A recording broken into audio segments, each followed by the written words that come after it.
Central Kentucky. First warning on this thing. County in Central Kentucky until Let's 9:45 go. p.m. Eastern Standard Time Sunday. At 3:40 p.m. Eastern Standard Time, train weather spotters reported thunderstorms, heavy rain, and extensive Train flooding of weather water spotters. across the Warren area.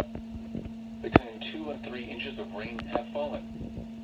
Flash flooding is ongoing. Orders are to begin shortly. First flash flood warning on this thing. First warning on this. Severe weather has been confirmed by law enforcement agency when you can do so safely and relay a report from the National Weather Service in Louisville.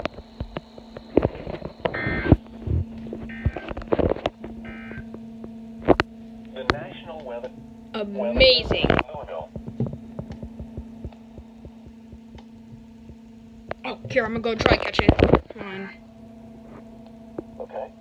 And what they're going to try to Alright, I just got the AMF. I'm gonna alert on that.